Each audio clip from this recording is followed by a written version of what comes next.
Beth asks, I love Beth asks. She has a lot of questions. I love her inquisitive nature. And she just really wants to know a lot. I love this. I think it's so cool. I hope I'm giving correct answers. This is a good question. Why does God sanctify us to look more like his son? Why does God sanctify us? The word sanctify means, literally it means set apart, make holy, to set for sacred purposes and all. Why does God sanctify us? By the way, I think it's more than that, though. I mean, initially, that's definitely sanctified, and it's taken from the uncommon and the unclean and making it holy, separate. All right, but anyway, but it's deeper than that. He sanctifies us, and that's what I think she's referring to here. It's just not like you're called to a particular like priesthood, like in the Jewish priesthood, you're called as a Jewish priest and you're set apart in the temple and all that. But she's talking about character. She's talking about looking like Jesus. Now, obviously, looking like Jesus, I had to say this just for fun. Well, sisters in the Lord, that doesn't mean you have to have a beard, It's not talking about physically. So, I don't know. I don't even need to say that. But I just think about that look like. I'm a literalist. I really think literally. Why does God sanctify us to look more like his son? Yep, she's right. In the sense of looking more like means taking upon his nature, not essence, but his nature, to conform into his likeness.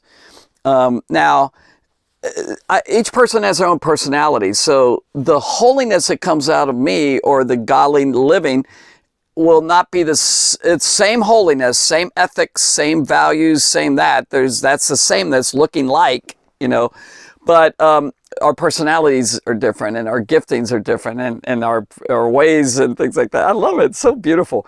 Yet threaded throughout is the beauty and the sweetness and the greatness of God's character, that we are partakers of the divine nature, 2 Peter chapter 1.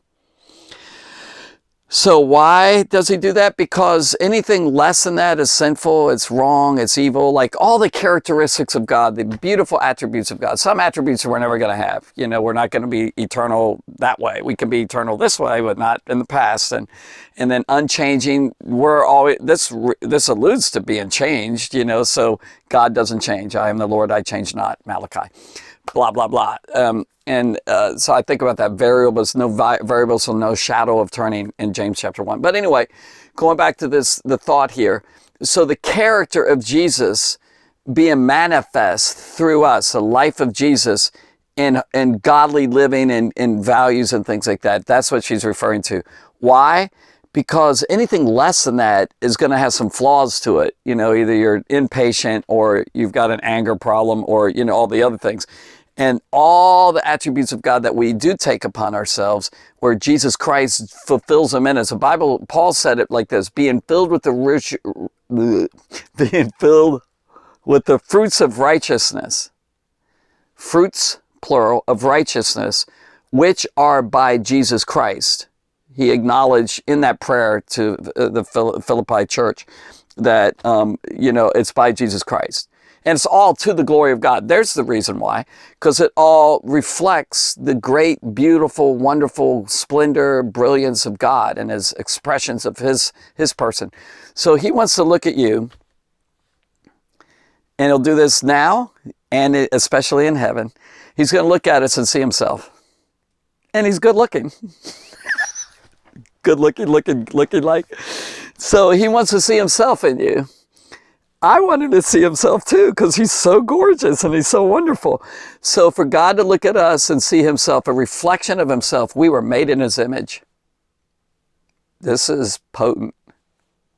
And it's so rich. I'm moved. Like down in my bowels, I'm moved down deep in my spirit, like to actually be like him. Of course I want to be like him. We're not clones physically for sure. Thank God. That would be pretty boring. And aren't you glad you don't look like me? But the character of God and seen in Jesus. He was the express image of his person, the Bible says in Hebrews chapter 1. And he being in the form of God, thought it not right to be robbery, to be equal with God and all that.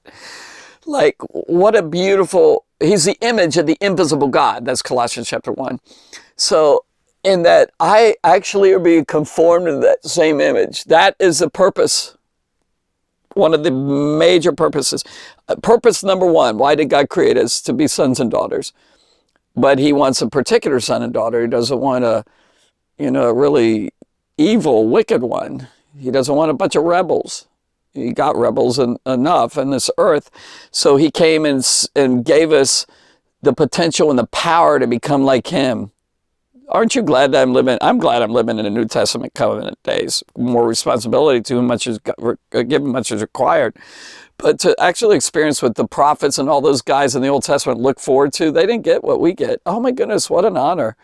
I feel very humbled by the honor of being able to be really molded and changed on the inside and worked out his image, that, and then he gets to look at me and with pleasure and pride in himself. What an honor. Okay, I hope I answered that. Let's go back to the question. Why does God sanctify us to look more like Jesus? Sets us apart, and he sanctifies, deep cleansing, deep working in our beings, making us holy. And he is holy. He says, be ye holy, for I'm holy.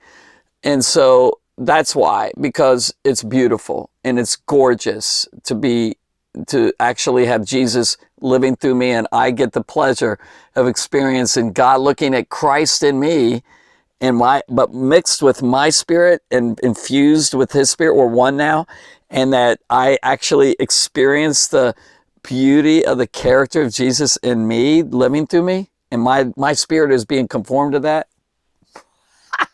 Priceless.